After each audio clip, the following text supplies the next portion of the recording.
Sorry to cut into your fun, but we're going to start a meeting here, but we're still going to make that fun too. So I'd like to welcome Councilmember Price, Councilmember Englander, I believe Councilmember Cedillo somewhere in this room. There he is. Oh no, there's a staff. He's en route, okay. But we do have quorum with myself, Councilmember Weezer, Chair of the committee, along with Councilmember Englander and Councilmember Price. We'll call this meeting to order and begin with the multiple agenda item comment cards.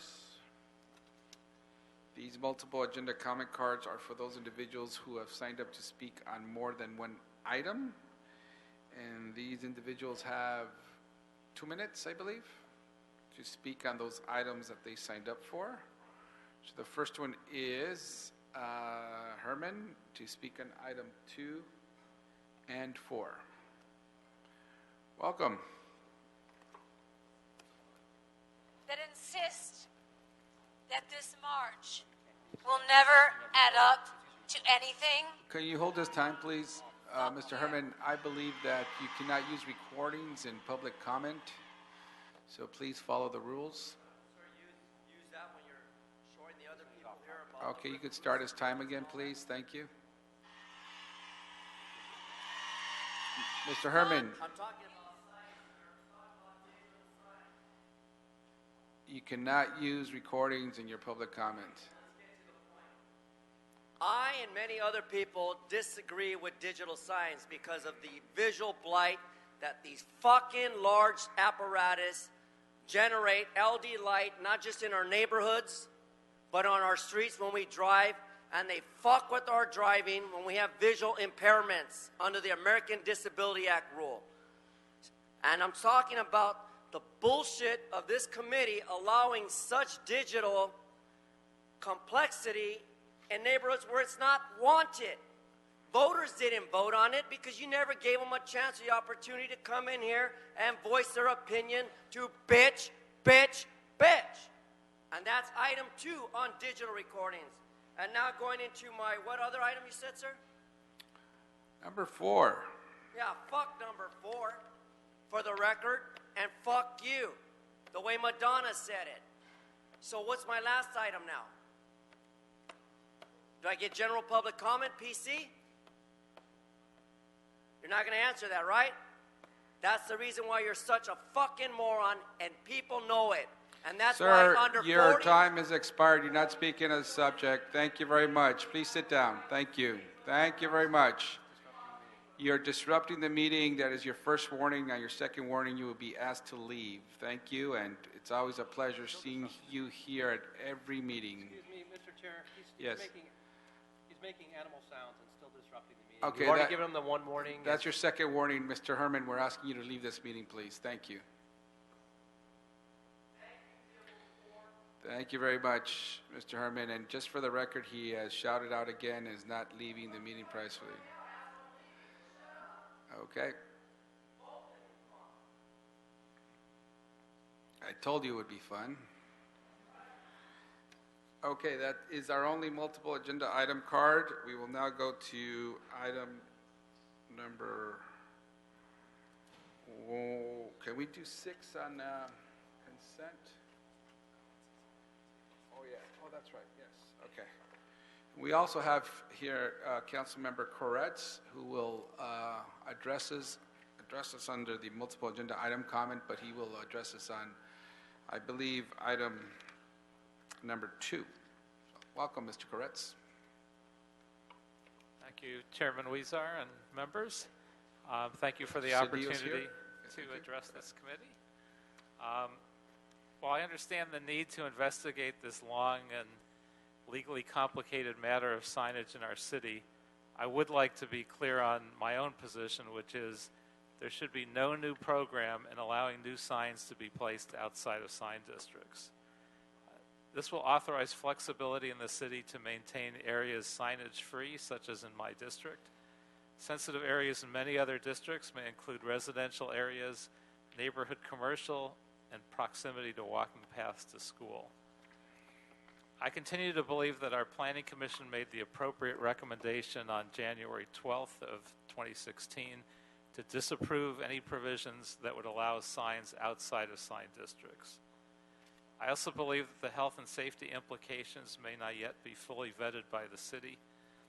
Constituents of mine have stated instances of driver distraction, of near misses and accidents, along with increased visual sensitivity to light with long-term and near-term exposure to digital signs. We've also had complaints of lights blinking in windows, equipment noise from the back sides, and in the most extreme case, I had a doctor who had an Alzheimer patient who he said was having dramatically increased symptoms because of the light blinking in her home. I urge you to uphold the Planning Commission's recommendation on this issue and not pursue any ordinance that allows signs to be placed outside of sign districts. And I thank you for your consideration. Thank you. Thank you, Mr. Koretz. Now we will go to item number 6. If that could be read into the record, please. Councilman, item 6 is a report from the CAO. It's relative to supplemental agreements as it relates to environmental impact reports. Okay. Those items are no comment cards. We'll approve that item on consent. There are no objections. So ordered. Item number 6. Now we will turn to item number 1, which is the report from the Director of Planning. We have Mr. Bertoni with us. Yes, thank you, Chair Rizar, members of the committee. Just real quick, at the last City Planning Commission meeting, the Planning Commission heard an item regarding an amendment to the Coliseum specific plan, which will be coming to this committee in the near future. And that concludes my report. Thank you very much. So item number 1 we will receive and file. And go to item number 3. Which is, can you read that into the record, please? Item 3, Councilman, this is a Planning Department report relative to, it's an updated report relative to the system for updating community plans, batching the general plan amendments, EIR consultants, and technology plans. Thank you very much, Mr. Mejia. And colleagues, as you know, we are in need of a streamlined, strengthened process for long-range community planning in the city's 35 community plan areas across the city, so that we could best meet the needs of our unique neighborhoods. Community plans, they map out the types of land uses we want to see, the scales of commercial corridors and densities of housing, and the policy priorities for various districts, such as neighborhood preservation or transit-oriented development. The problem we have right now is that they don't get updated often enough. We have only updated 4 of the city's 35 community plans in the last 10 years, and 3 of those were in 2016. Currently, the city has guidelines, but they don't have requirements on updating these community plans. Today, among other things, we're going to create requirements that community plans get updated, hopefully, every 6 years. At its heart, community planning is about envisioning and implementing our goals and values at the neighborhood level, and we know this to be important to everyday Angelinos, many of whom come to this committee to voice their concerns about affordable housing, mansionization, or the need for more open space and items like that. Our 35 community plans serve as a blueprint for establishing and implementing the shared vision for the future of our neighborhoods, and we must expedite updating them in a balanced fashion that will continue to address the city's demand for more jobs, housing, and infrastructure improvements. The other benefit of updating our community plans is that it will result in fewer zone changes. If we're working off a community plan that is 17 years old, zone changes are going to occur more because what was good for a community 17 years ago isn't necessarily good for it now, and given the chance, a particular community would create new guidelines for their area. Now, this process that we're memorializing today started in April of last year when I, along with other council members, introduced a motion to look at this, working with Mayor Garcetti, and we requested recommendations for a systematic framework for updating the plans in a much more accelerated time frame than what we currently find, but also to address how the city goes about reviewing project-related general plan amendments and EIRs. Building on that work, council voted to staff up the planning department's community planning program with 35 new positions in this year's budget. Today will be the third time we have heard and discussed this item in the Plum Committee. Having read the report before us today, I feel the planning department has now provided a solid basis for the city to move forward with a clear set of instructions that are not only feasible but ready for immediate implementation.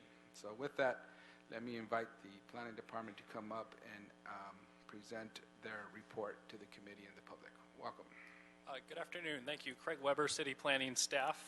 Sorry you took the wind out of my sails, so I'm going to give you a much more streamlined discussion here, if that's all right. Okay. First, the committee did ask for a report on the status of current community plans, so I'd like to briefly touch on that, if that's all right. By way of recap, the city adopted 2 new community plans in 2015 and 1 in 2016. So that was Sylmar, Granada Hills, and West Adams, respectively. I heard as of today, the final implementing ordinances for the West Adams Community Plan are with the executive management and the office of the city attorney, so I think that we can reasonably expect those ordinances to come before this body for final adoption next month. In December of 2016, the City Planning Commission recommended adoption of the San Pedro Community Plan, so it's anticipated that that plan too will come before Plum in the coming months. Also in December, the department held a series of very well-attended public hearings in South Los Angeles for the pending South and Southeast LA community plans. And we are very close to the conclusion of a 90-day comment period on the draft environmental impact report for those 2 plans. So again, it's anticipated that those would come before the CPC in the first half of 2017 and to Plum and Council in the months thereafter.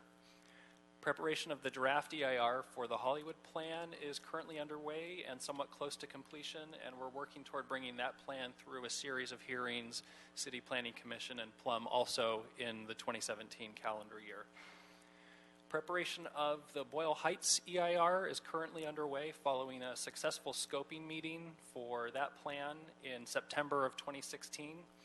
And a scoping meeting for the Central City and the Central City North community plans is slated to take place on February 16, so in just a few days. So the department intends to bring the Boyle Heights and 2 Central City community plans through the adoption process in the 2018 calendar year.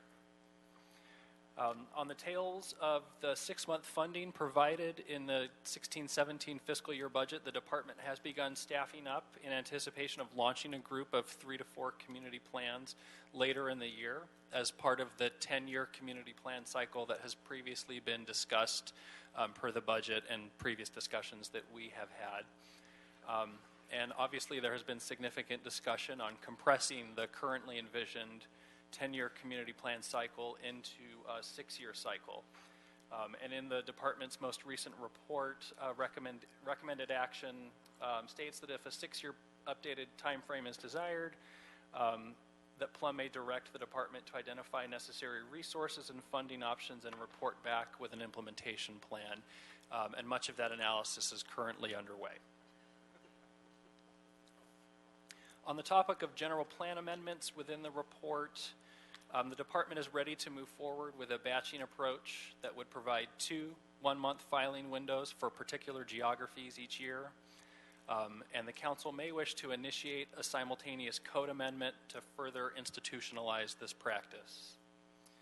Lastly, on the topic of EIRs, in its August 2016 report to Plum, the department presented revised administrative procedures related to the implementation of what was categorized as option 2, wherein the department would require applicants to use an EIR consultant from the city's pre-vetted list of consultants. The department is prepared to begin implementing option 2 following the completion of a request for qualifications process that would be intended to ensure that there's an adequate array of environmental consultants available on the department's on-call list. And an RFQ process is anticipated to commence in spring of 2017. I wanted to provide some additional insight on steps that the department takes with the city to ensure that there's a diverse pool of consultants that are recruited and vetted. So first I want to point out that that all of our consultant relationships and work with consultants is subject to the same EEO requirements that all of our general personnel dealings are subject to. And when the department sends out a request for qualifications, such requests are made through a system known as the Mayor's Business Assistant Virtual Network, or BAVN. So interested consultants register on BAVN, and then relevant RFQs are sent to bidders based on their registration in this system. So this system mandates that contractors self-select a range of information about both the prime contractor and any subcontractors that may be involved, indicating, for example, if they are a minority-owned business, if they are a woman-owned business, if they are a disabled veteran-owned business, et cetera. So there's a range of criteria that folks are self-selecting into, and then there's some level of scoring that happens within BAVN. Additionally, the department reports to the Office of the Mayor and to Ethics quarterly on the status of all of our contracts and contractors, and provide analysis of who we are contracting with and their status in the many categories I just mentioned in BAVN. So just to summarize, we are ready to move forward with EIR option 2, pending any different direction from this committee. All right, thank you very much. So have we begun the 6-year cycle or the 10-year cycle, and all that's needed now is clarification from council and committee about the dedicated resources to doing either one of those? So the 10-year cycle is part of the 16-17 calendar year budget. So the department was provided 6-month funding for essentially $2.5 million for what was looked at as a $5 million program. So 6-month funding for the 16-17 calendar year. We've begun staffing up. We've begun an analysis citywide of community plan criteria that was discussed in our very first report, essentially deciding where are we going to launch. So that analysis is underway and the staffing effort is underway. I should mention that this involves not just hiring of new staff, but a multi-layered promotional process in that we're looking at city planners, planning associates, planning assistants, city attorneys, et cetera. So there is some doing around that, and initial hiring has taken place. With respect to the 6-year cycle, there is already a great deal of analysis underway as to what would be required from a funding standpoint and what are the options as far as funding sources.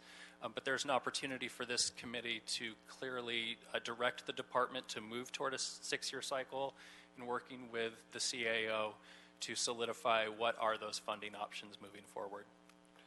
And so what is the cost for the 6-year cycle? How much would that cost the whole program?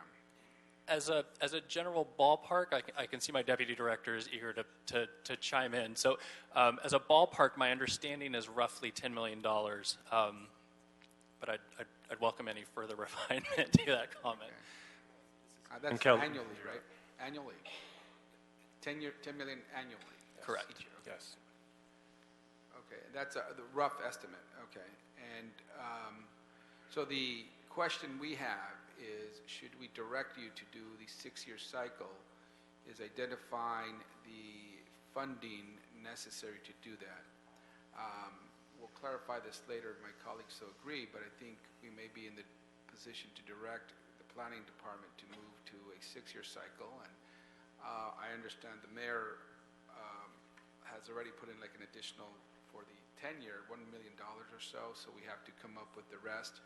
It could either be a combination of general fund and or some other sources, but my understanding is that there's been a lot of work put into how we could make that happen, and we feel, the planning department at least feels comfortable and confident that should the council direct it to do our community plans in a 6-year cycle, you feel confident you'll come up with a proposed funding mechanism to do that in the near future.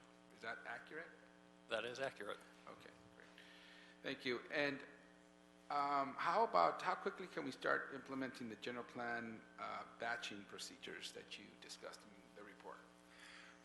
So to take initial steps toward implementing, we would look at releasing revised administrative procedures, in particular by way of a director memo, indicating when we will be receiving applications for specific geographies. So the report sets forth a hypothetical arrangement where area planning commission areas are arranged, and essentially each geography is given 2 one-month windows. So that's something administratively we can roll out in the very near term. Again, because general plan amendment applications require initiation either by the director or by the council, that gives us a great deal of leeway in goalkeeping, so to speak. There is an opportunity for the council to direct the department to initiate a code amendment to embed these procedures within the municipal code. And fun fact, there was a code section that essentially tackled batching previously. That code section was removed. So we would be looking at some sort of re-refinement of that old scheme to be inserted into the code should the council direct us to do so. Okay, and so what we have before us with respect to batching is the committee at this time has the opportunity to request a planning director to do a planning director's memo to start initiating batching, which could be immediate, and also to move forward on doing a code amendment that will codify the procedure and make it more forceful, kind of whatever the difference there, policy versus... Gently forceful, yes. Gently forceful. I think, for me personally, I'm in favor of that because it allows a community to more accurately and comprehensively see what are the different general plan amendments happening in their particular neighborhood at a particular time, and look at the cumulative effects of that rather than haphazardly going forward where one general plan amendment comes in, then another. We don't even know what's in the pipeline, so this could be very helpful. But my question is this. We currently have a situation where, for example, in downtown Los Angeles, because of our lack of updating our community plans, we have a number of general plan amendments coming in, and the economy's right. Downtown wants to build more density, more high-rises, and it's accepting of this growth and density. Would you, at a policy level, be able to lay out for us when that batching occurs for what neighborhoods? Because it seems like you would have to put in some staff and resources to particular areas and have a program in mind, but we don't want to slow down places like downtown, for example, that want to see this. So how would it affect areas like downtown who are active and perhaps don't need to wait to see how many general plan amendments are coming? They're always looking at general plan amendments. So the scheme that's envisioned in the report would allow a 1-month window followed by another 1-month window per geography. If the committee feels that some refinement of that scheme is necessary, we're certainly able to take a look at what the overall caseloads are within particular geographies and refine those windows if need be.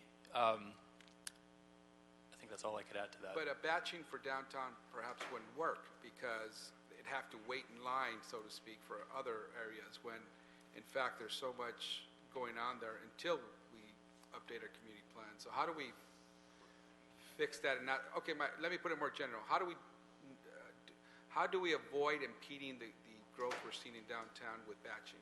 Is it going to impede it or not? Well, I think the batching that was outlined in your report is basically batching the applications, the requests when they come in. So when someone requests a general plan amendment or community plan amendment, we would only accept him during a 1-month window. We do that twice a year. So, for example, and we do it by the 7 area planning commission areas. So Hollywood, downtown's in the central area. So central would have 1 month, and then 6 months later, you'd have another month. So you'd have twice a year, 1-month windows. Okay. And the idea behind that is that you could take a look at the area more comprehensively when the applications come in, so you can assess them in the beginning comprehensively, geographically. But we did it by the 7 area planning commission areas. So within that window, that 1-month window, we would not limit the number of applications or requests that could come in. We would just require that they occur within that month. Okay, great. Thank you. Any other questions or comments, Mr. Price? Thank you. Thanks for the report and for the hard work done on this. I'm curious, is batching something that most big cities are doing now, or are we charting some new territory in this area, or what's What's the real story on batching? I think that's a great question. So the reality is we're somewhat of an anomaly compared to most cities for a couple of reasons. One, non-charter cities are limited in a different way as to how often the general plan can be amended in a given year. We're a charter city, so we're subject to somewhat different rules. So that already makes us something of an outlier.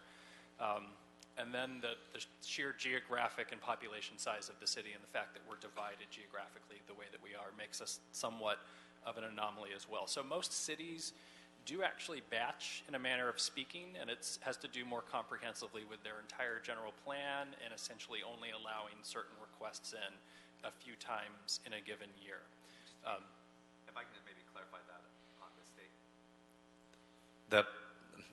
The law for general law cities, which we are not, we're charter city, is you are limited to amending any element of your general plan to no more than 4 times a year. And the most popular one to amend is land use, and this is what we typically hear is land use element amendments of our community plan. So that the general law cities are, which is the vast majority of cities in California, you get it 4 times a year.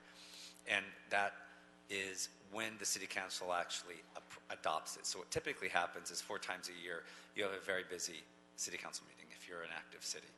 And so we looked at LA as so large, it would be very difficult for us to batch when the amendment is actually approved by the city council. We thought, and it also probably didn't, we thought LA so large, a better way of doing it would be at the when the request comes in, because that's really when you start to look at things comprehensively. You know, we start to do our evaluation when the application comes in. So that's why we're recommending making that change.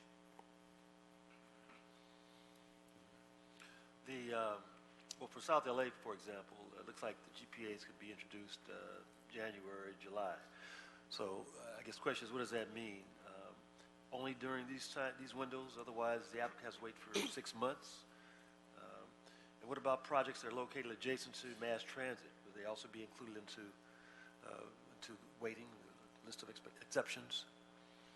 So the first part of the question, the simplest answer is yes. So applicants you either seize the moment with the month you have, or you're waiting for your next 6-month window to submit your application. So certainly it takes months and months to build an application. There's a lot of collaboration with staff up front. So it's not as though the doors are completely closed, and as an applicant, there's an opportunity to work with the city on the substance of what it is you're trying to apply for. But fundamentally, yes, batching would imply that your application is only received in January and June and so are on. there any exceptions to that? So the report has envisioned that there would need to be some exceptions to the batching scheme, and that would apply primarily to funded public works projects, hospital projects, 100% affordable housing projects, et cetera. So there was some enumeration of that in the report. You mentioned specifically transit adjacent projects. So that was Correct. That was not something that had been envisioned as an exception previously, but maybe worth entertaining. Well, I think it is, especially since we're trying to encourage these kinds of developments. On the EIR consultants, just a follow-up question. I know several of us raised questions just about the pool, the diversity of the pool, and we were supposed to hear back. You did report back today that you're using bobbin and I guess some traditional sources. My interest was making sure that we were sort of going outside of the usual box. Going to organizations, groups, et cetera, et cetera. It looks like you still are not doing that, just sort of relying on the traditional outreach efforts. So just to be clear, a request for qualifications has not gone out, so I think that the department is eager to do the absolute best as far as recruiting the most diverse and qualified pool of stakeholders. The process by which outreach takes place is somewhat rigorous, but I should hope that there are opportunities to work with council offices and the mayor's office, who ultimately oversees essentially the funnel through which contact is made. So there may be opportunities to improve that process with respect to diversity recruitment. Well, we certainly are interested. Our office is happy to work with you in identifying organizations, groups, that may enhance the outreach efforts for this and subsequent Yes, and I think it procurements as provides well. great comfort to us as a department as well as to stakeholders to see some reflection of who is in your community and the Absolutely. professional work that impacts your community. And I think that what we want to be really clear about is the fact that we're going to send a request for qualifications to the broadest group possible. We're going to have very specific criteria because what we're talking about largely environmental impact reports, which have very specific requirements under California state law. So we're going to be very rigorous about who meets the list because we want to make sure that we can really make sure we maintain the quality of it. It's really highly specialized. No, I agree. I'm not suggesting that we want to lessen the quality or the scope of qualifications. I think we can find those in a diverse group, and so we're anxious to help you do that. Thank you, Mr. Chairman. Thank you, Mr. Price. Just to add to your comments, we recently went through a procedure with our waste franchising in the city of Los Angeles, and we got back some dismal, if not embarrassing numbers on our goals to obtain small businesses, minority businesses, women-owned businesses, and we certainly do not want to go through those procedures again. What that process highlighted for us is that the city has been taking those goals for granted and hasn't been taking them seriously. But if that process for waste franchising show that this council is very interested in us really making all efforts to attain those goals, and we're certainly, if anything comes to this committee, rest assured I'll be looking at those, as I know the planning department's committed to that as well. So we look forward to obtaining those goals as Mr. Price suggested. Mr. Cedillo concurs. That's it's almost like having a motion, a second, a third. Right. And a fourth, Mr. Englander. All right, thank you. Any other questions, Mr. Price? No, not this time. Thank you. Any other questions on this item? No? Okay. Well, with that, let me, based on the report and our committee's previous considerations, I believe we have established a firm direction on where we should go that I think will not only get this city committed to updating its community plans more often and consistently, and will also, but ultimately will result in better quality of life in our neighborhoods. And with that, let me move to instruct the planning department and the CAO to report back as soon as possible with the necessary budget resources, staffing needs, and funding analysis to implement a 6-year accelerated update cycle. I would also like planning to report back with a draft ordinance to codify that requirement. And why that is so important is because if we codify it, it commits the city to do it each and every year, and it would be much more difficult to stray away from this direction in the fluctuations of the annual budgetary cycle, because it would be a codified requirement for the city to follow. But I can't think of anything that's more fundamental to a city other than in its planning procedures than to have its community plans updated. And if we are not doing that, we are failing as a city. So I hope to have that report back with a draft ordinance to codify that requirement. We'll also instruct the planning department to immediately implement administrative procedures to batch GPAs, begin working on an ordinance to make GPA batching the law or codify that as well. Instruct planning to immediately implement EIR processing option 2, requiring that all future EIRs associated with the development be prepared by a city-approved consultant. An applicant will hire a consultant from city's pre-qualified list. And instruct planning to issue an RFQ to establish a pre-qualified list of environmental consultants as soon as possible. Any objections? Seeing no objections to that motion, so ordered. Great, thank you. Thank you. Oh, my big mistake. We have not done public comment.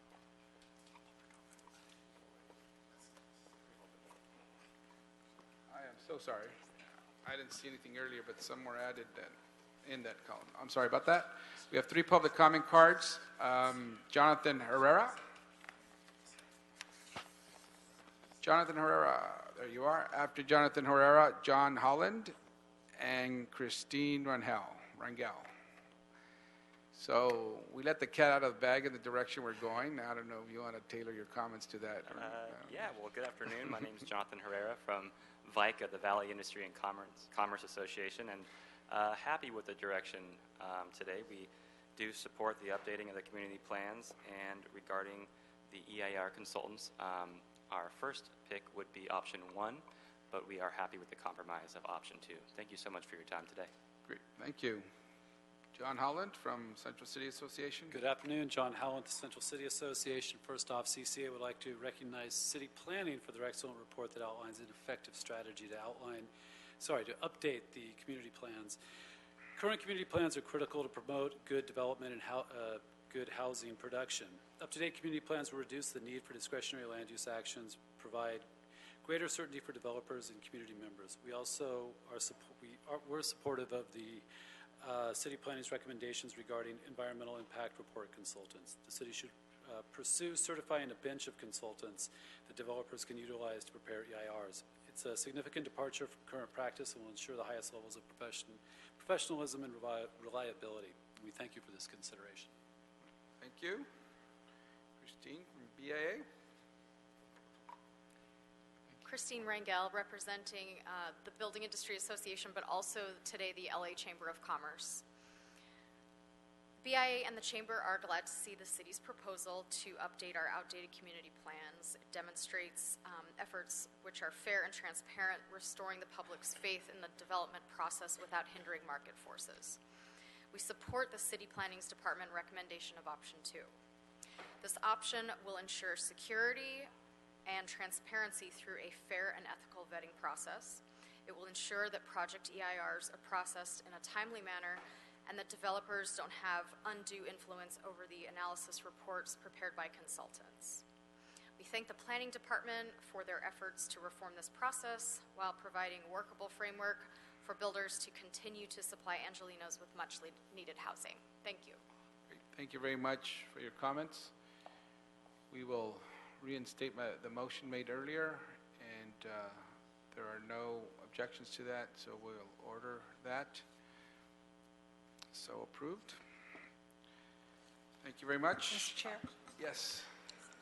these instructions, are you continuing this item or are we moving to council? Oh, those are some very direct, clear instructions, and forward that to council. Yeah.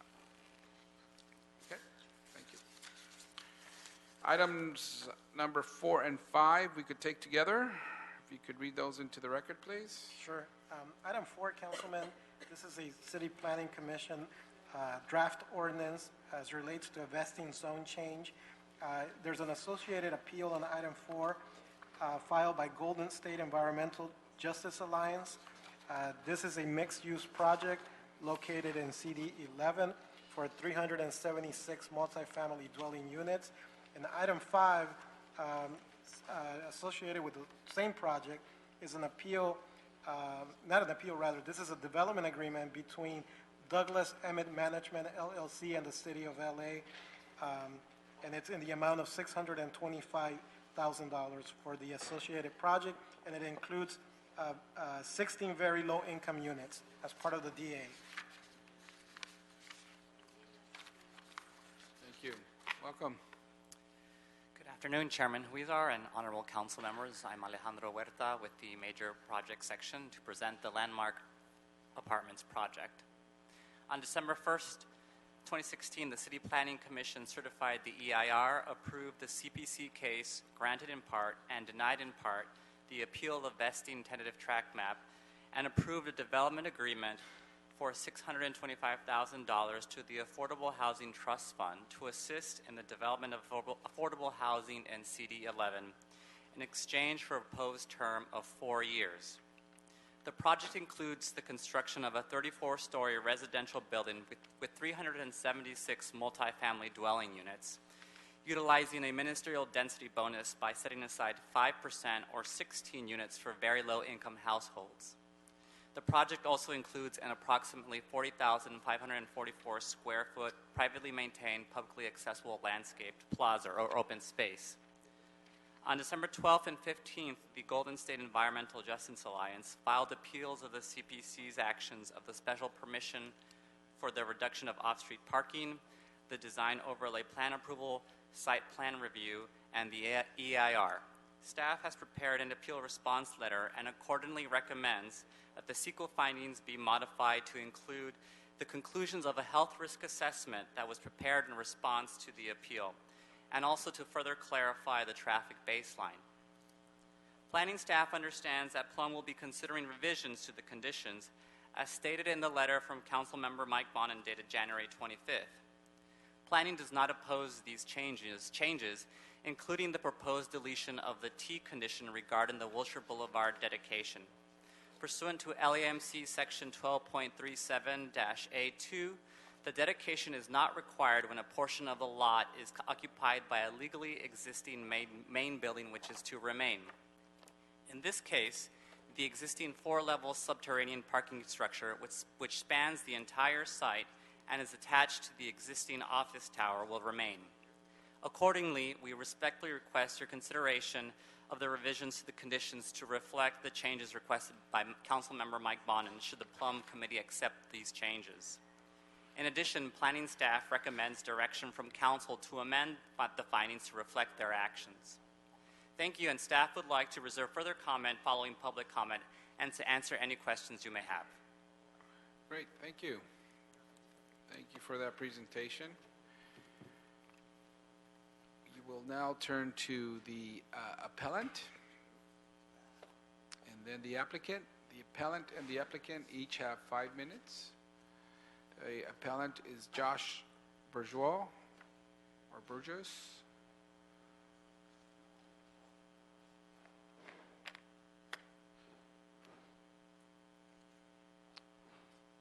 Welcome, sir.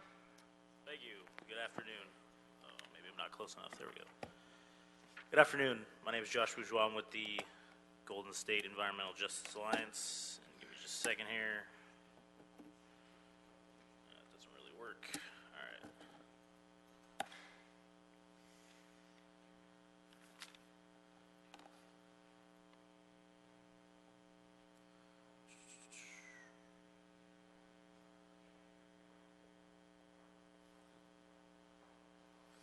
Okay, again, thank you for the opportunity to speak before you today. I'll just make a few comments as I know my time is limited and currently counting down. Our review concludes that the draft environmental impact report fails to adequately evaluate the project's air quality impacts. The draft EIR comes to the conclusion that construction of the project would not expose sensitive receptors to substantial pollutant concentrations without providing any actual evidence to support that claim. When a health risk assessment is conducted, we find that the construction of the project will in fact expose sensitive receptors to substantial pollutant concentrations. As a result, the significant determination made within the draft environmental impact report is incorrect. The draft environmental impact report concludes that the health risk posed to nearby sensitive receptors from exposure to diesel particulate matter emissions released during project construction would be less than significant, yet fails to quantify the risk and compare it to applicable thresholds. The draft environmental impact report attempts to justify the omission of an actual health risk assessment by, quote, given the short-term construction schedule of approximately 30 months, the project would not result in a long-term source of TAC emissions. No residual emissions and corresponding individual cancer risk are anticipated after construction. Because there is such a short-term exposure period, 30 out of 840 months, construction TAC emissions would result in a less than significant impact, end quote. This justification, however, is incorrect. The draft EIR assumes that because construction would occur over a period of time shorter than 70 years, health risk from construction activities would be less than significant. This, however, is inconsistent with the most recent guidance published by the Office of Environmental Health Hazard Assessment, the organization responsible for providing recommendations and guidance on how to conduct health risk assessments in California.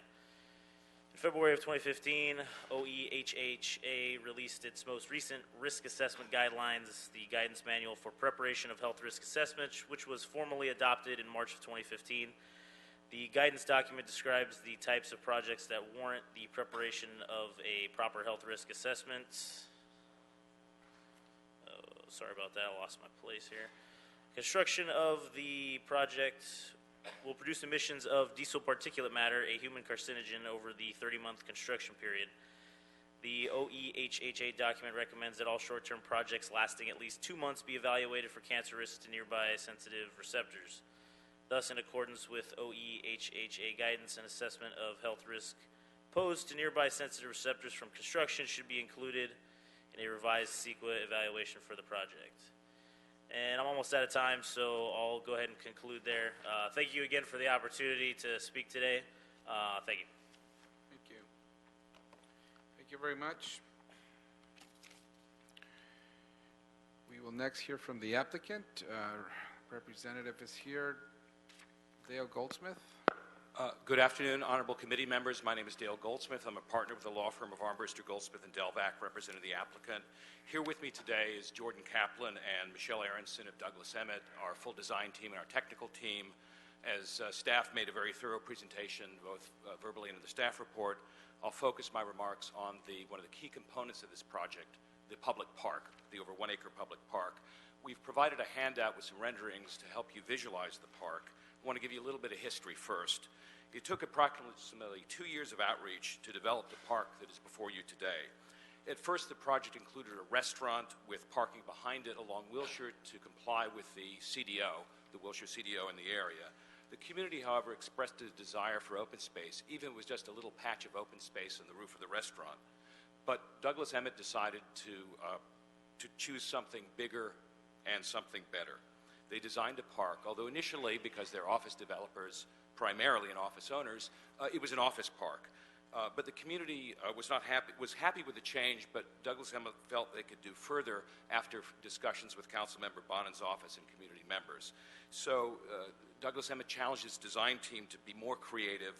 They held more community meetings, engaged a new landscape architect, and came to a project that first grew a little bit of park and then a park that grew a lot, and now extends all the way from Wilshire to the new apartment building on the project site. In addition, to provide for better security and privacy, they closed off the existing Stoner vehicle entrance only to emergency vehicles rather than allow cars to drive through the site and adjacent across the park.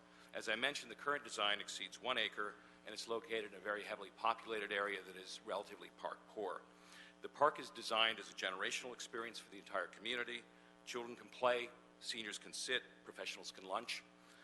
The West LA Neighborhood Council, the Brentwood Community Council, the Brentwood Homeowners Association, and the South Brentwood Residents Association, all of whom are often skeptical of new development, all support this project enthusiastically. The park is a result of a true community collaboration, and it's Douglas Emmett's hope that the park, once completed, will be a jewel in this community.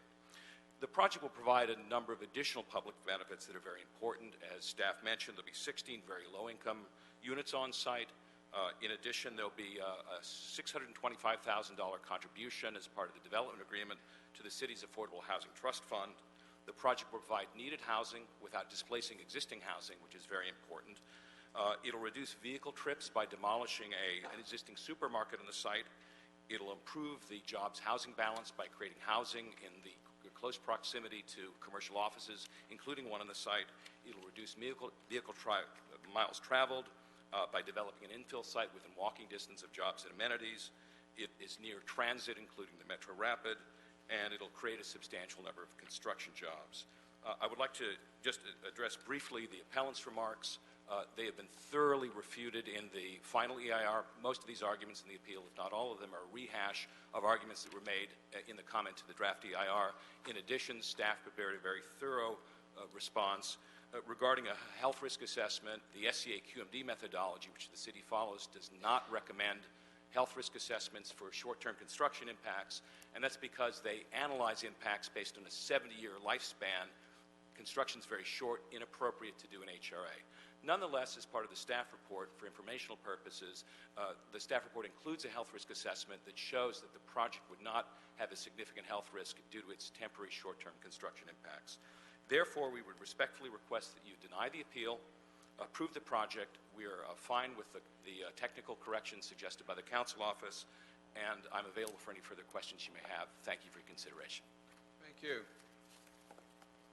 Marilyn Krell from the South Brentwood Residents Association.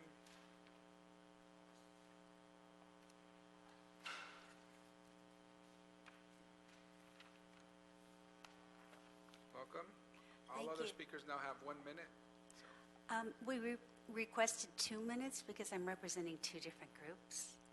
Okay, did you, is this an official neighborhood council group? No, huh? No, okay, I'm the representing a community council as well as a South Brentwood Residents Association. We had requested 2 minutes. I can do it in a minute. Yeah, I apologize. We stay consistent with everyone, and we follow the rules, and the rules are 1 minute per speaker. 1 minute, okay. Well, I will talk fast. My name is Marilyn Krell, and I'm president of South Brentwood Residents Association, and also the Brentwood Community Council. The South Brentwood, our southern border, faces is across the street from this project.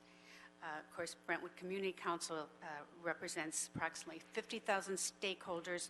We represent 13,000 homeowners and renters. I first met with the developer about 2 years ago, and this project has really changed drastically for the better as it's evolved with community input. I just wanted to say there was a suggestion at the Planning Commission that the park, there was a question about the gating of the park. We would like to request that the hours of usage requiring a minimum of open hours and signage that indicates that this is a community park, and the hours are posted. Thank you. Jay Handel from the West LA Neighborhood Council. Mr. Handel, did the Neighborhood Council submit a community statement, or what's it called, something statement? So yes, they did submit it, but unfortunately, no one seems to be able to see it on the city clerk computer. I don't need 5 minutes. Okay. I can use, just a little over maybe a minute of my allotted time extra, or less. I'll talk less and get moving. Okay. Thank you, everybody. My name is Jay Handel. I'm with the West LA Sawtell Neighborhood Council. I began working with this developer about 2 years ago on this project. When I saw it for the first time, it was a great building in a fine location for a high-rise on the corridor with a hideous surface parking lot that we had existing from our pavilions. It was like the street view on this great building was just missing. The more we talked to them, the more we all realized there was a real opportunity here with the developer who truly seemed to be interested in listening to our community. From a surface lot to a 1-acre park is an amazing turnaround.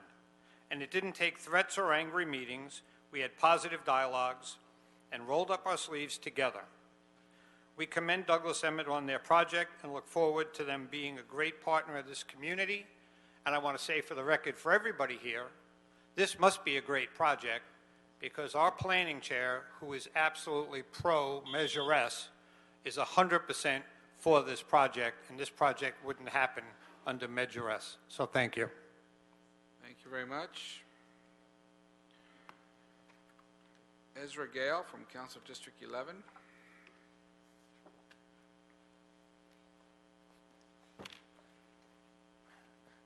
Good afternoon, committee members. Ezra Gale for Councilman Bonin. We want to thank Marilyn and Jay for taking the time to be with us today. They represent collectively about 6 community organizations that have come together in support of this project for the reasons that we'll outline below. As was said about a year ago, the project as presented included an 18,000 square foot concrete space, which was almost comically referred to as a park at that time. And so in response to seeing that, the councilman flat out said that he could not and would not support a zone change for a project that included such a park. Now, motivated by this reaction, the applicant outreach to half a dozen community groups, had dozens of community meetings, and in an attempt to improve and bolster the proposal through close collaboration with these folks, came together with what is a real world-class park. The park, which is in front of you today, consists of over an acre of open space, and it will be an attraction for families with small children, for businesswomen and men on their lunch breaks, retirees, and others looking for a place to enjoy some quiet shade in West Los Angeles. It is 40,000 plus square feet of manicured, maintained, and programmed open space with 4 unique zones of activities that will allow for a variety of both active and passive engagement. Now, this incredible park replaces an existing ground floor level parking lot that currently abuts Wilshire in a manner that actively discourages pedestrian activation of the landscape. Instead of this current heat island, the community will be getting an incredible park, again with 92 trees planted in a way that will allow for a maximum canopy effect and bring some much needed shade relief to the Wilshire corridor. The short story here is that the community groups that we work with so often in our office, including the West Los Angeles Sawtelle Neighborhood Council, the Brentwood Community Council, the South Brentwood Residents Association, and the Brentwood Homeowners Association, begged and pleaded with the councilman to support this project based on this incredible park. Our office has received numerous emails and phone calls from those throughout both the Brentwood and West Los Angeles community seeking our support of this park. In fact, even some of the most vigorous opponents of zone changes, those who, as a matter of policy, often oppose projects that require discretionary action, have lobbied us aggressively to support this project. It's important to note that in addition to the proposal, there's a development agreement before you that will include $625,000 to be allocated to the Affordable Housing Trust Fund. This will help ensure that in addition to the 16 affordable units included on site, the applicant joins with Councilman Bonin's efforts to build desperately needed affordable housing west of the 405. So based on the groundswell of community support for this project, the incredible park, and the meaningful development agreement, Councilman Bonin is proud to stand before your committee today and to support this project wholly. Thank you. Thank you. And your proposed amendments were submitted in writing? Correct. Okay, I have not seen those. Can the clerk bring those up, please? Or wherever they are? Just want to make sure that we're all in line with what we're moving with amendments. Just want to be clear on who has those. And oh, there they are. Okay, I got them. Okay. Got them? Thank you. Thank you very much. Planning Department, anything to add?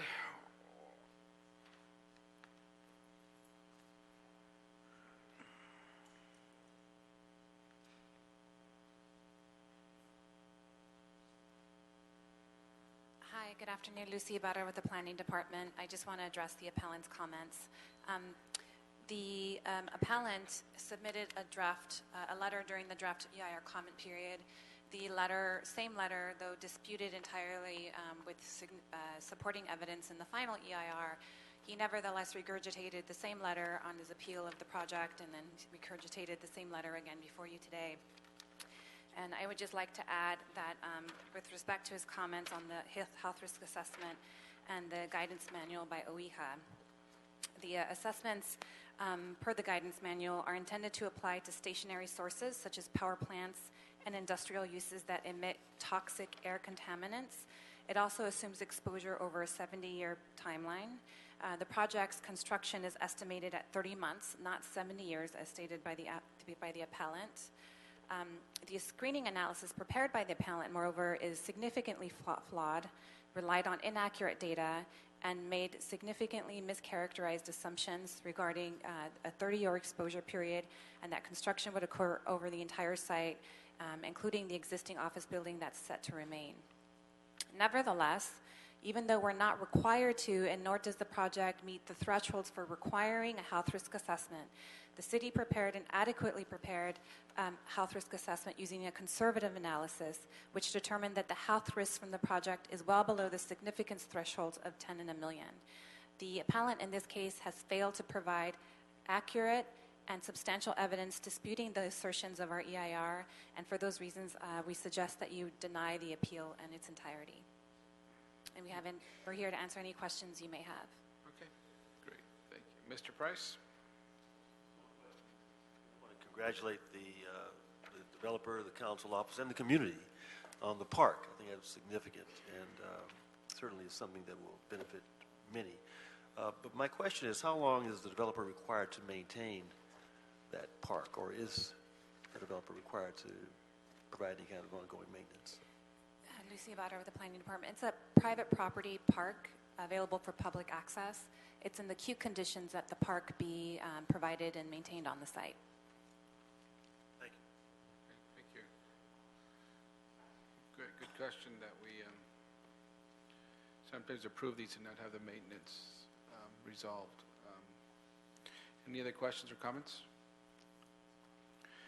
Okay, given the testimony and by Planning Department, CD11, and public comment, I move for item number 4 that we grant in part and deny in part the appeals, that we adopt the modified T and Q conditions as recommended by City Planning dated January 27th, 2017 and submitted to the record.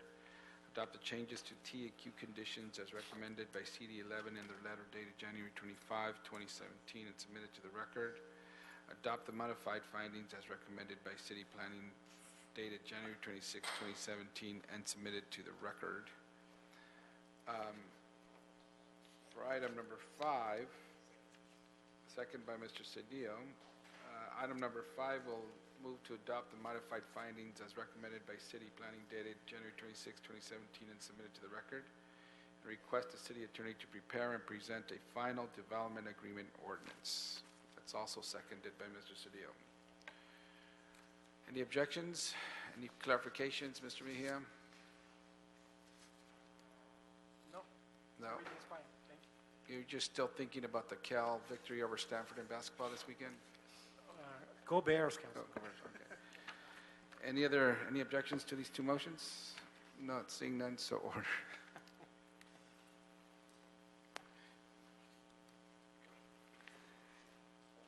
Item number 2, please. Item 2, Councilman, this is a report from the City Planning Department relative to the issue of off-site signs and on-site signage, as well as signage on historic buildings, and vinyl replacement of mural signs, and other issues relating to relocation agreement.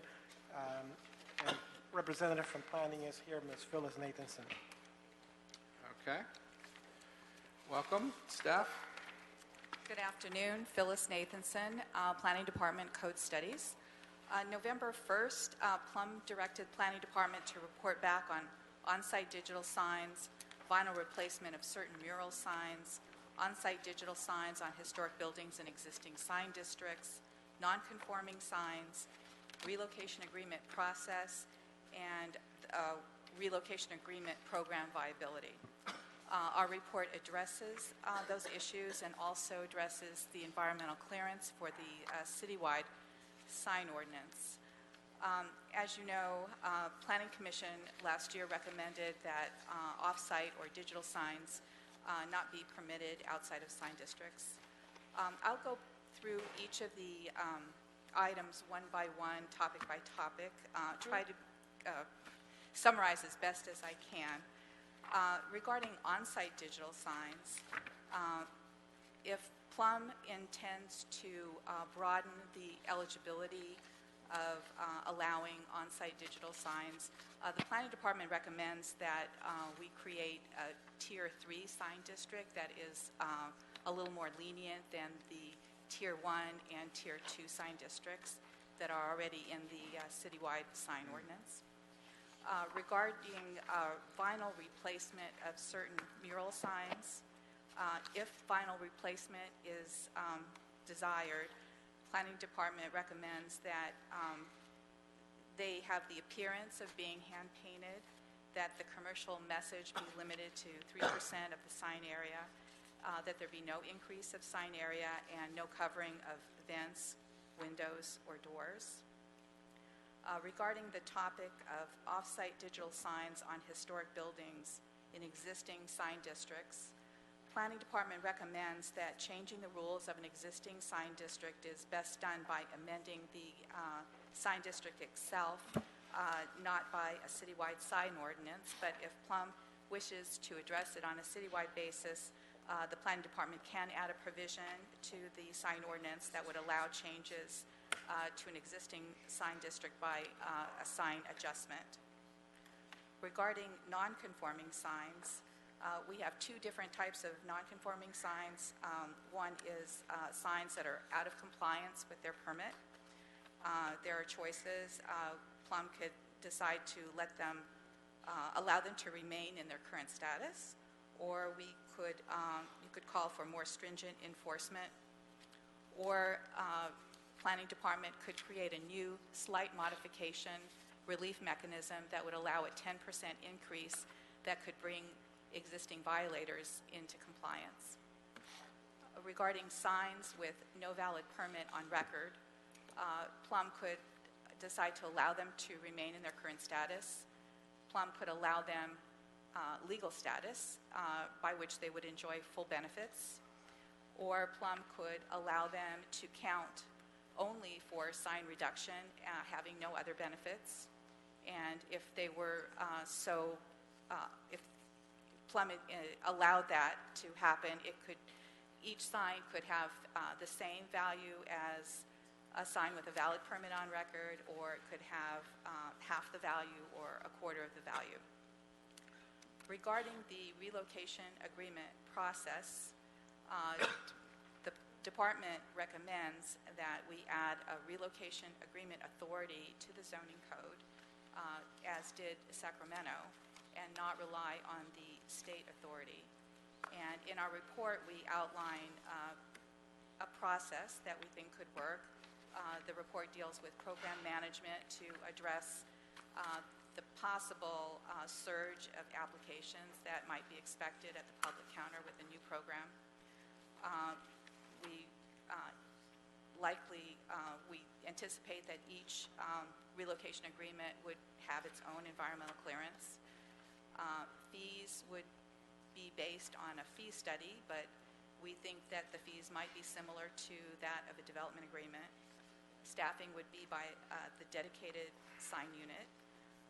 We anticipate that there could be a public hearing and a staff recommendation report, and the Planning Department recommends that a planning commission make a recommendation to the City Council. It could be an area planning commission or the City Planning Commission.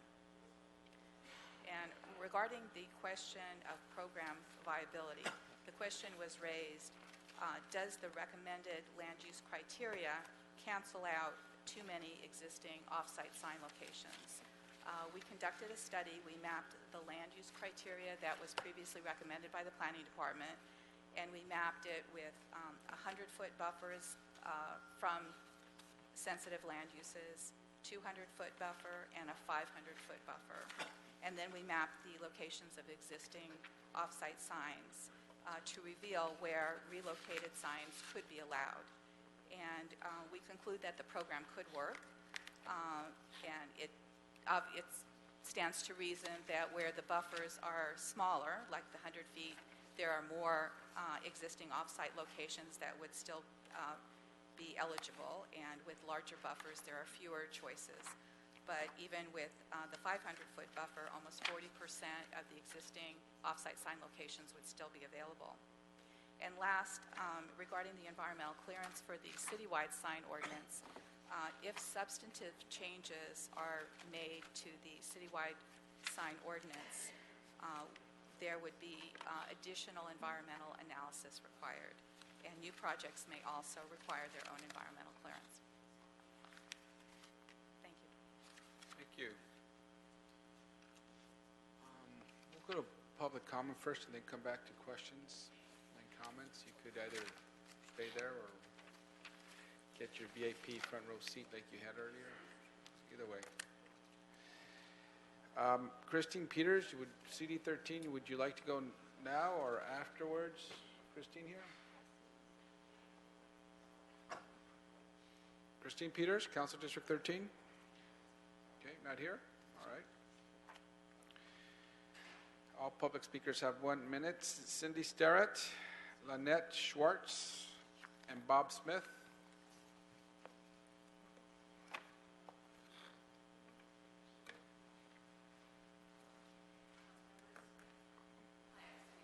From Latham and Watkins. We appreciate the options that were included in today's staff report, and we appreciate the committee's commitment to finding a fair and effective process that will encourage sign reduction and create opportunities for much-needed community benefits, equal access to those benefits for every area of the city. As to relocation ordinances, however, the staff report mentions only one example, which is the city of Sacramento, where digital signs are limited to public property. There are nearly 50 cities that have examples of relocation. Many of them are very close to LA. Those include Long Beach, Inglewood, West Hollywood, and Carson, and they allow digital signs on private property. So Sacramento is an example, but there are many other examples. Also, we believe the environmental clearance that you currently have, which points out this is a sign reduction ordinance, should be maintained because all the changes the committee is considering will further encourage sign reduction. Thank you. Thank you.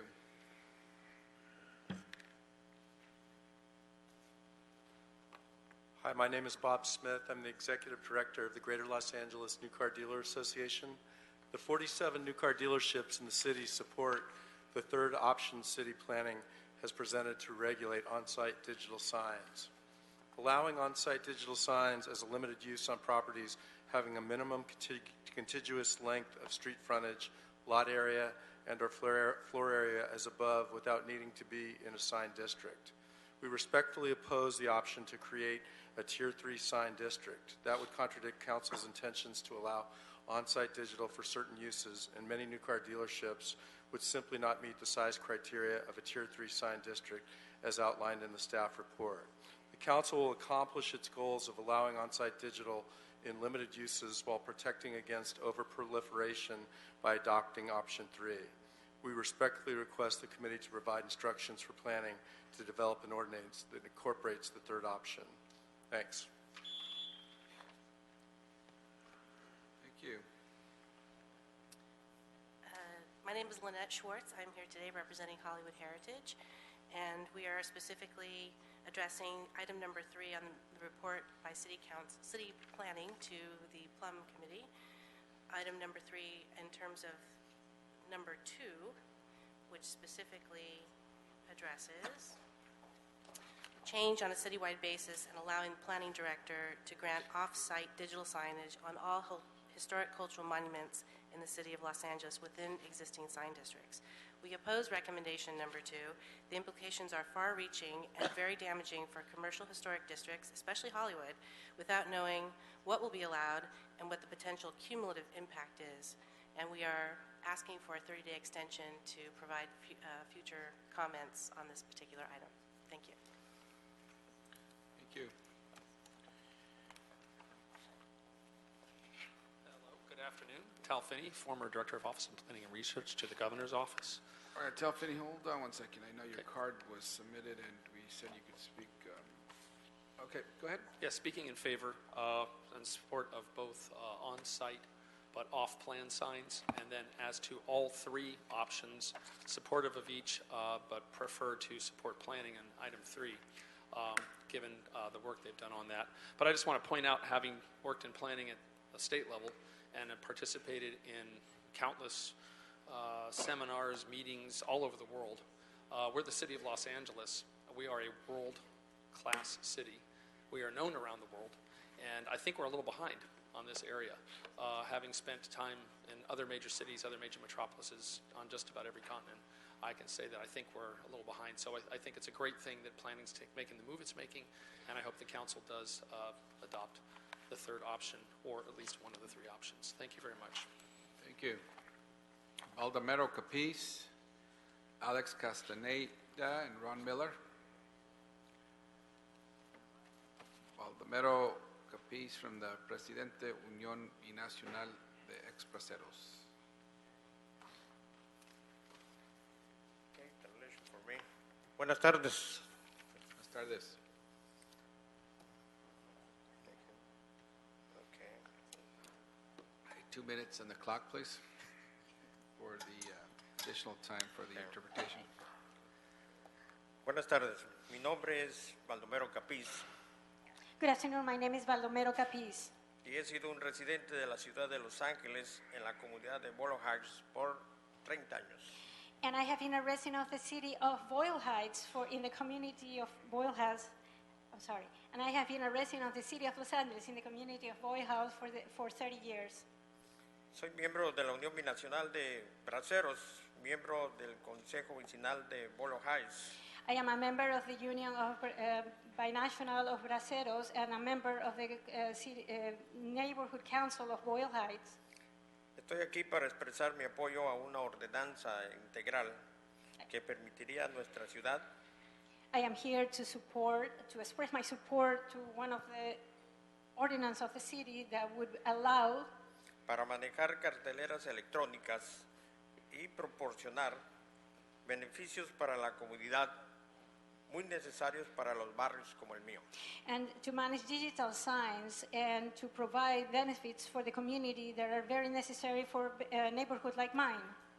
El hecho es que los distritos de carteleras estáticas ya no sirven y están atrás de los tiempos. The fact is that the districts where they have the signs, the static signs, they do not work anymore and they are behind the times.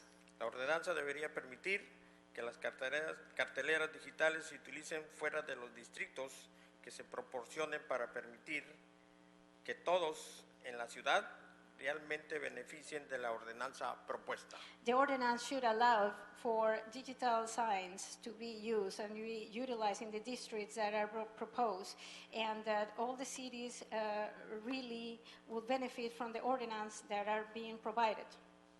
Uno de los beneficios que necesitamos en Bolo Heights y en otras comunidades, a lo que esto sería remover carteleras estáticas por cada cartelera digital que se instale. One of the benefits that we need in the city of Boyle Heights and other communities, it would be that we remove all the static signs and install instead the digital signs. Okay, thank you. Thank you so much. Gracias. Alex Castaneda not here. Ron Miller. Good afternoon, council members. I'm Ron Miller, Executive Secretary of the LA Orange County Building Trades. I'm here in support of these digital signs. I think we need them on-site, off-site, and not just within the sign districts. This is the new form of social media. This is how we communicate. They're good for public service messages. We have agreements with the sign companies. It's going to allow to take down a lot of unwanted signs in communities and put up good digital signs that are great for the community. A city as diverse as LA need the public service announcements to communicate with constituents. So let's approve this. We've spent long enough on this sign policy. Let's get it approved and get some revenue coming into the city coffers. Thank you. Thank you. Patrick Frank. Mario Marullo. Andrew Kugler. Whoever comes up first doesn't have to be in any particular order, that's fine. Welcome. Thank you. Good afternoon. My name is Mario Marrufo. I'm the president of the Nikkei Chamber of Commerce. However, I'm here as a small business owner. I'm here to express my support for a common sense billboard plan for Los Angeles. Billboards are important tools for businesses, especially small businesses. They are one of the greatest forms of advertisement and marketing, which is essential to the success of any business, and a successful business is good for our local economy. We are advocates for smart policies that provide the tools needed by businesses, not only to survive, but to prosper and thrive. Thus, we greatly appreciate the leadership and commitment this committee has shown on this issue. Given the importance of the billboards, both digital and static, to our businesses, we urge you to move forward with an ordinance that brings benefits to all parts of our city by allowing digital signs on private and public property outside of current sign districts. Thank you. Thank you.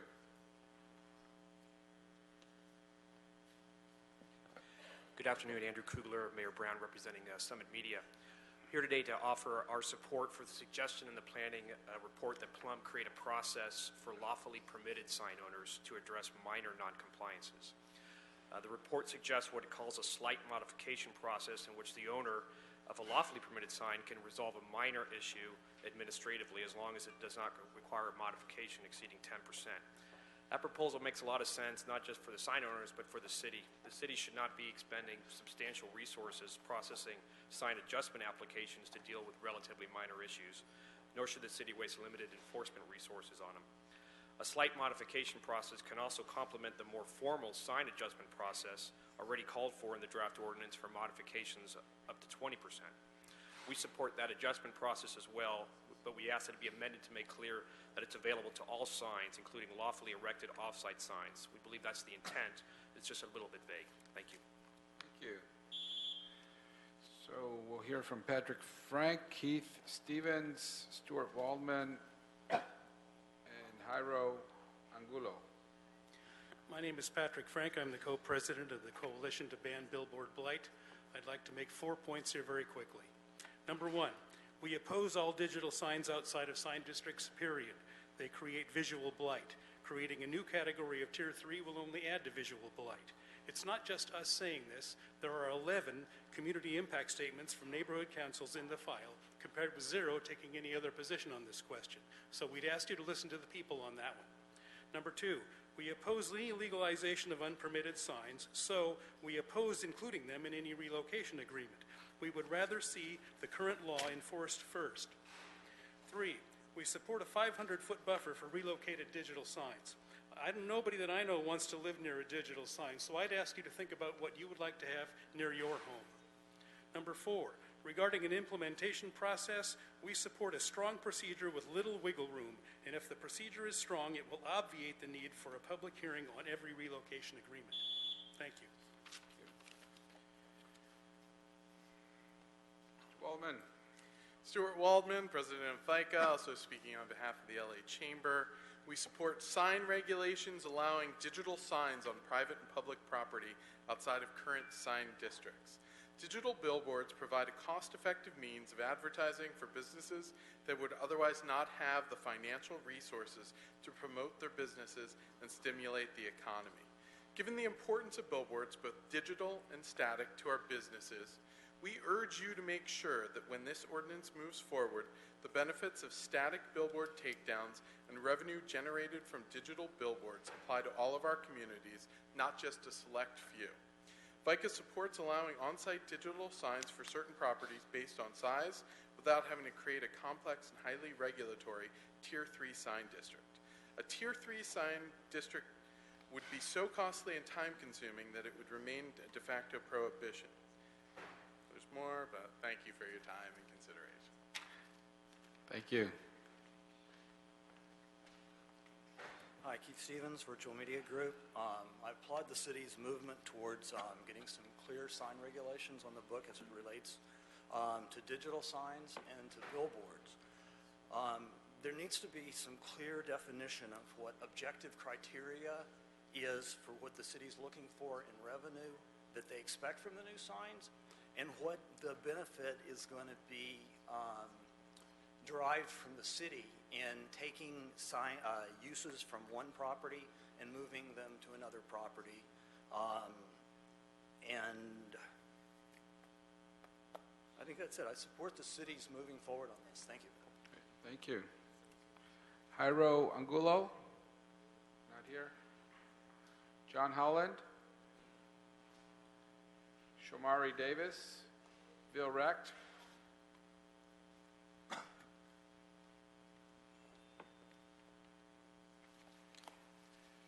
Good afternoon. I'm John Howland with CCA again. CCA supports option 3 presented in the staff report to regulate on-site digital signs. And I quote, allowing on-site digital signs is a limited use on properties having a minimum contiguous length of street frontage, lot area, and or floor area without needing to be in a sign district, end quote. This committee has recognized that some businesses need the ability to utilize on-site digital signs and must allow this use with certain regulations.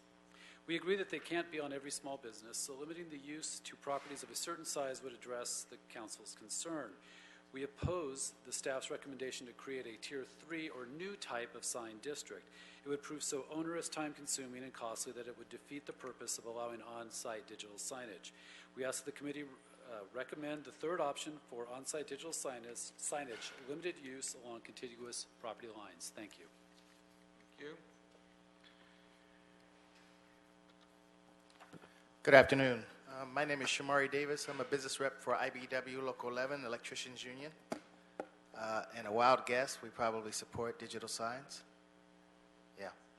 We support them. We support the ordinance that has them on public and private property, and definitely outside of the sign district as well. We just think it's a better choice for the city of LA. All the tattered signs could be replaced with nice, beautiful digital signs that, of course, electricians can install properly and make this city the beautiful place that it is. So we support that. Thank you. Thank you.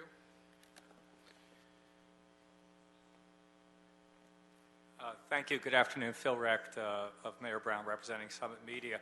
I just want to reiterate the request we made at the last hearing that if you go ahead with an off-site digital plan, to make sure to structure it in a way that allows small operators like Summit to participate. Otherwise, it'll simply restore to the large operators the improper monopoly they used to have.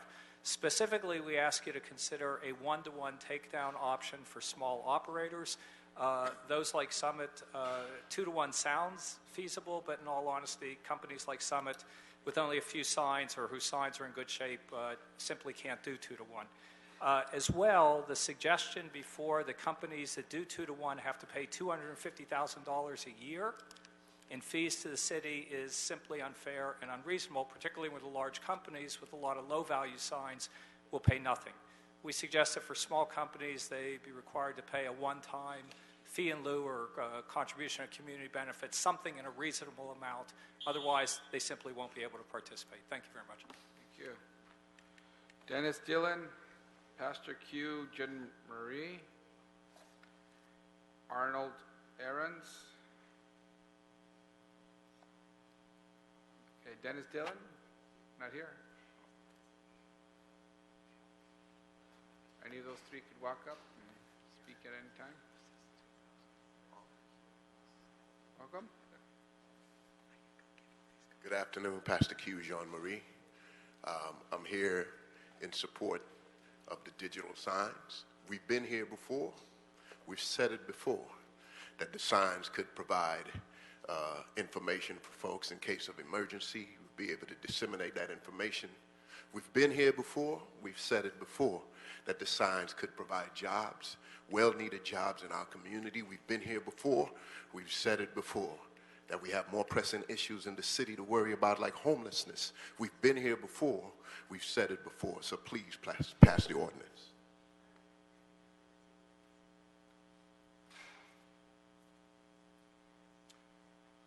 Good afternoon. I'm Arnold Ahrens, third-generation small business owner and fourth-generation Angelino. I commend the council on its hard work. As a proponent of both on and off-site, both public and private locations for the signs, as a small businessman and a small property owner in the downtown area, I would appreciate your consideration for those of us who are small. And I thank you very much for your hard work. And hopefully we'll have this process done soon so we can move on to other things. Thank you again. Thank you. Rabbi Jonathan Klein, Gabriela Roscoe, Lara Mendy. Good afternoon, Rabbi Jonathan Klein with CLU, Clergy and Laity and Ed for Economic Justice. As we've been here before, we're saying it again, we're ready for this to move forward. I'd like to just add that the conversation about public and private space, it's important for many of the congregations that we work with that private space also be available to them for a little bit of income to keep their doors open. Churches provide a useful function in the community. We want to make sure that that's included. And of course, we would like to see income come to the city so we can restore services and we don't have to bargain with the kind of struggle that we often see. And finally, with Measure S looming in the background, we really need to keep this city moving and working, and this is an opportunity. I think it's time that we finally move it forward. Thank you. Thank you. Welcome. Hi, good afternoon. My name is Gabriela Roscoe. I also work with CLU, Clergy and Laity United for Economic Justice. I know it's late in the afternoon. Thank you for your attention to this. As you can see, there's a really big turnout and people are here because it's pressing and this is close to people's hearts. These are real jobs, these are real families. I think we've mentioned that in the past, but that is why it's so critical. And, there's a lot that's looming right now nationally, as we all know, but what I love about the stance that California is taking is that there is a commitment to community, to people that are vulnerable, to people that are marginalized, to creating safe spaces, to creating shelters, to creating safety networks. And one thing digital billboards will do is provide added income and revenue. I am in full support. I am asking you to move forward with minimal or no restrictions of this policy. Let's see it happen, please. Thank you. Thank you. Laura Mendy, Guillermo Torres, Richard Spicer, and Piedmont Brown. Welcome. Hi. Good afternoon, Chairman Huizar and honorable members of this committee. Thank you for the opportunity to speak on this item. I'm Lara Mendy, speaking on behalf of BizFed, the Los Angeles County Business Federation, a grassroots alliance of about 160 major businesses, organizations representing 272,000 businesses with 3 million employees throughout our region. I am here to express support for the outdoor advertising industry's efforts to work with City Hall to find legislative solution for digital signs in the city of Los Angeles. We urge the Planning Commission to consider these 6 items: support for digital outside and sign districts, support for public and private properties options, cities should not have an exclusive, support for relocation agreements, support for community benefits, protection of single-family residents, and illumination and charge rate standards consistent with best practices.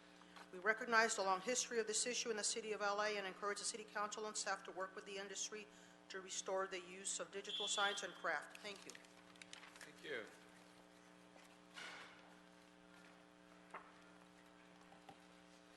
Good evening. My name is Guillermo Torres, and I am with the Brown Berets, and we stand in full support of digital signage.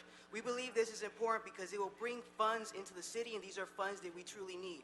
And if you're a low-income resident, steady work and a good job is extremely important. It cannot be overstated enough, and these digital signs will help that. Right now, LA stands backwards because they don't have digital signs. So let us bring LA into the future, bring it to where it needs to be.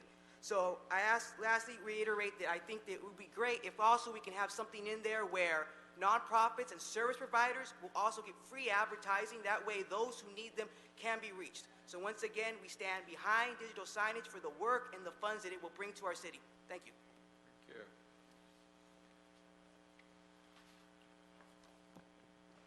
Good afternoon, members of the committee. My name is Richard Spicer. I'm representing the Los Feliz Neighborhood Council, formerly known as the Greater Griffith Park Neighborhood Council. We have had an environmental impact statement on this issue. A few points. The digital off-site signs should be confined to 2 districts, currently Hollywood and downtown. Any proposed sign should have an environmental assessment. National standards have looked at this and recognize there are some distractions like accidents depending where the signs are located. Any proposed sign ordinance should come to the local neighborhood council so they have an opportunity to assess the particular proposal, where it's going, and all of its features. In addition, this was going to require a substantial amount of work on the city planning department. There ought to be a special sign unit. And just one other point. The LA Unified School District, according to the LA Times, recently proposed 2 digital signs on Hollywood High School. My understanding is the city attorney has made a statement to them.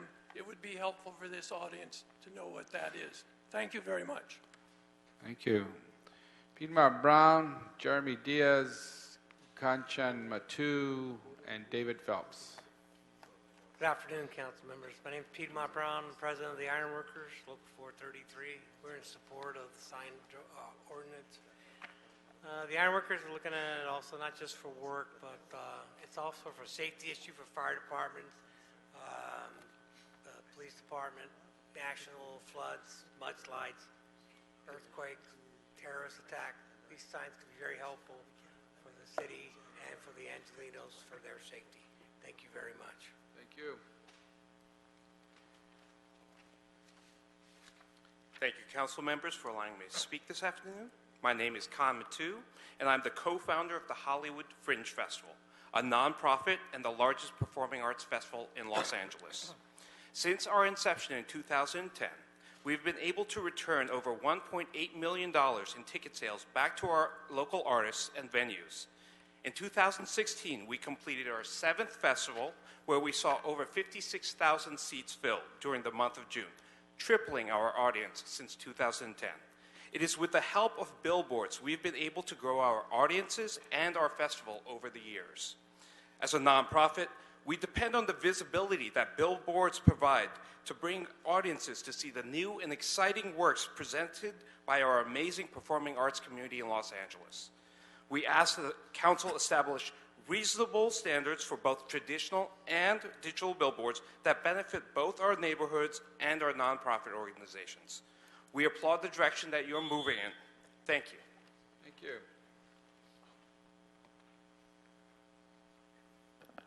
Good afternoon. David Phelps with the Association of Independent Commercial Producers. We represent over 350 small and medium-sized production companies that produce, in addition to commercials for various mediums, print media for various mediums, including digital signage. This is a big economic generator and jobs opportunity for our small business members. And we also want to protect the safety of our residents and support small businesses and community nonprofits. Therefore, we support the fair and effective regulations that allow for the placement of off-site digital signage, and we ask for the movement of this policy forward in the near future. Thank you. Thank you. Good afternoon. My name is Jeremy Diaz. I'm from Plumbers Local 78 in Los Angeles. We represent roughly 2,000 members in and around the city of Los Angeles. We support this sign ordinance for public and private property. It will create tremendous opportunities for members that live in the city and will also bring in much needed revenue. Thank you. Thank you. Christine Peters from Council District 13.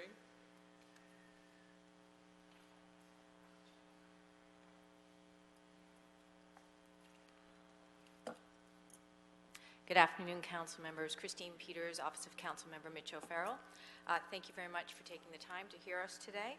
I also want to thank staff for working on the particular item that Council Member O'Farrell requested. The council member asked for your support for item 3 of the staff report, allowing the planning director to grant a sign adjustment process for existing city historic cultural monuments looking to have digital signage in existing sign districts in the citywide sign ordinance. Historic cultural monuments should be self-sustaining and benefit from the visible digital display they can provide without marring the character-defining features of these historic landmark buildings. This is a challenge not faced by their neighbors, the newly developed buildings in the bustling Hollywood and Highland areas. This would allow an existing city historic monument in an existing sign district to take advantage of all of the efforts that city staff, city commission, and this committee have put into the updates to the citywide sign ordinance.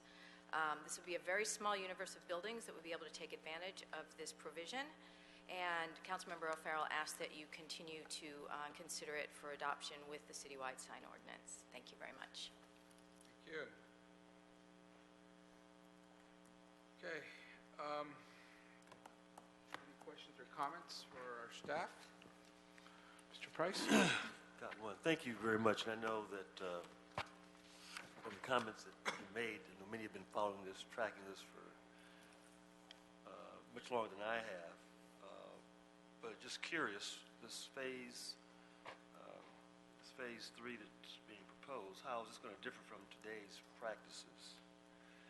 And how's it going to impact the smaller business? It looks like they've still got to go through lots of hoops to qualify. So if you could just give me a little clarification, kind of what's different, and then how it's going to impact the smaller business. We should take advantage of this program. So what's different is, it's different from the way the sign ordinance is currently structured. Currently, on-site digital signs are not permitted unless they're in a Tier 1 or Tier 2 sign district. This would add a more lenient Tier 3 for on-site digital signage. It would broaden the eligibility for smaller businesses to have on-site digital signs. As to current regulations, on-site digital signs are currently allowed. So we're talking about two different things, current regulations versus the proposed sign ordinance. Well, for example, when I read the proposal, if a project or business is eligible for on-site, there still needs to be a process which a number of approvals that are going to be required, correct? Is there any... I'm sorry, I couldn't hear you. I said, it looks like even a small business, there's still a number of approvals that are going to be required. Is there a streamlined process under this Phase 3 for smaller businesses? Or well, so each Tier 3 type sign district would be established on its own, and they could develop their own tailored rules for that sign district. So a particular sign district could make a more streamlined process available, and some other sign district might want more oversight. Any idea of how many proposed projects could qualify into this? No, I'm sorry. Thank you. Thank you. Mr. Englander? Thank you. Yeah, I had some similar questions that Councilman Price was asking, but not really as it pertains to Tier 3 districts. So just ask the chair, do you anticipate looking at direction on sort of next steps or what are going to come back based on this discussion? Yes, we wanted to give additional direction. We've obviously have had a number of conversations. I think the report we got back today gave us some clarity on some outstanding issues, and then we want some final analysis on some items and then come back again. Well, not hearing what that analysis and what those items might be, if I could, and they may be already part of it, but I'd like to add to it or enhance it and think about what may come back in terms of Tier 3. I'm thinking about some of the testimony that we've heard previously and some of the folks that just came in now.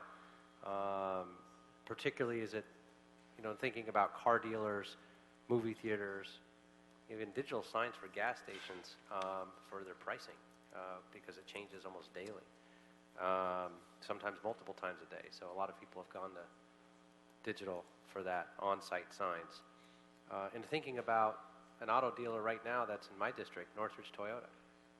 They would, love to have that, and quite frankly, there'd be no opposition to it that I can think of because it's in the area. They just invested some $30 million into their dealership and hired a lot of people.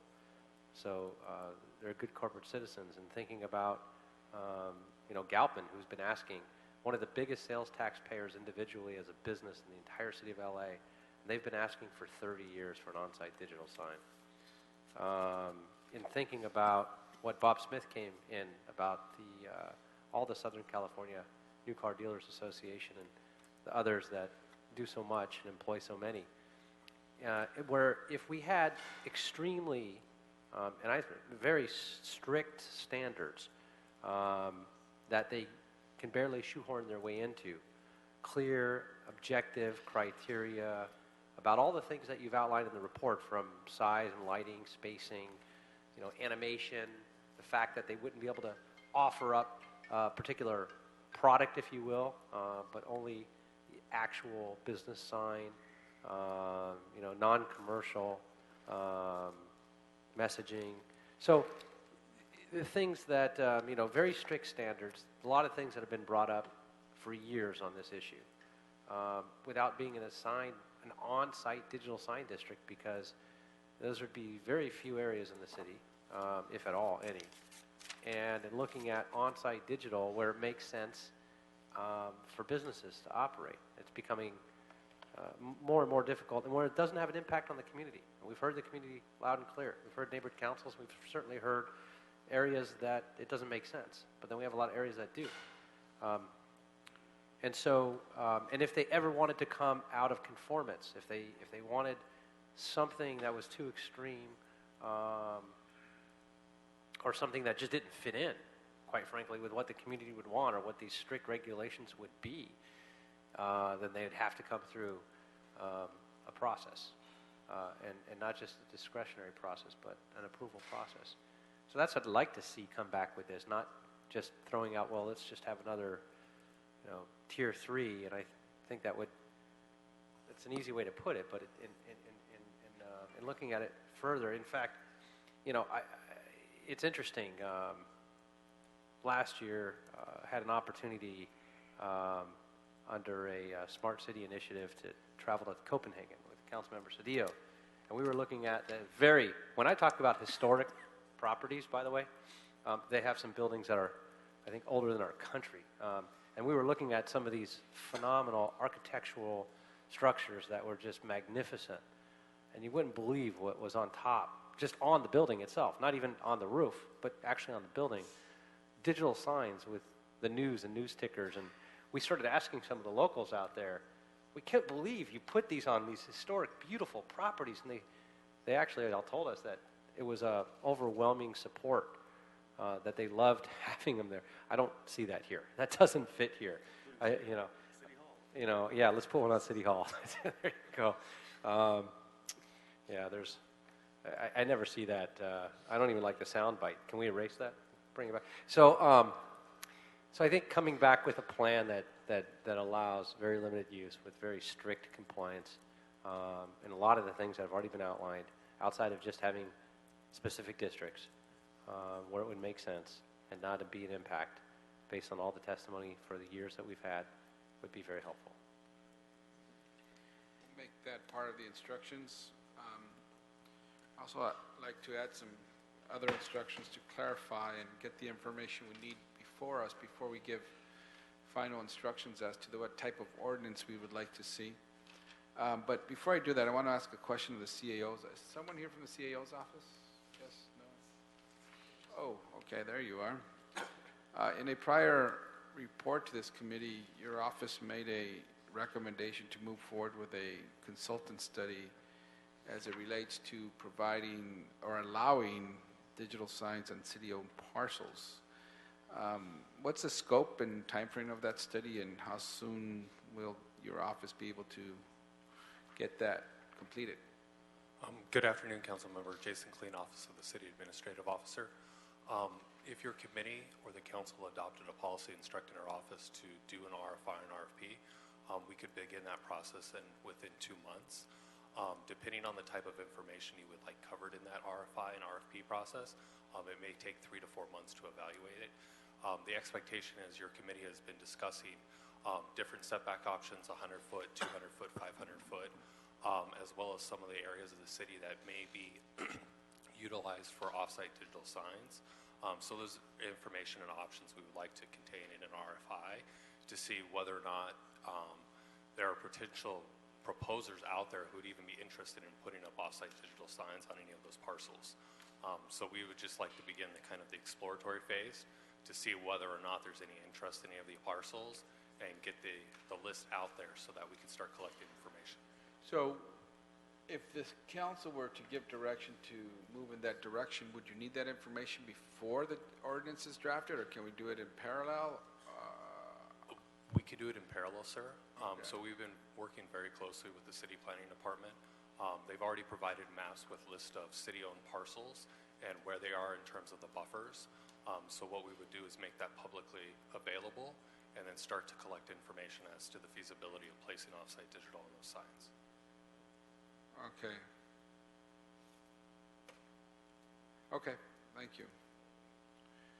All right, so we will move to instruct our planning staff to come back with the information as requested by Mr. Englander with respect to on-site digital signs, correct? And secondly, instruct the CEO to report back with a comprehensive fiscal impacts analysis relevant to the implementation of the policy framework currently under consideration by Plum, including but not limited to the necessary funding for the planning's sign unit, building and safety enforcement upgrades, related processing and administrative functions, and viable options for securing future funding. Also, instruct the Department of Building and Safety with assistance from planning to report back with analysis of code amendments necessary to allow vinyl replacement of the Barry blue mural signs consistent with the option described by planning in the report dated 1/27/17. Instruct the city attorney to report back with clarification on the CEQA clearance requirements relevant to the policy framework currently under consideration by Plum. Instruct planning to report back on the location and status of signed district applications currently under review. And granted, I know that this has been a long, drawn-out process. As I mentioned before, about a year ago, we were on a process, a path that we thought we could have a sign ordinance. By now, we were thrown in a different direction.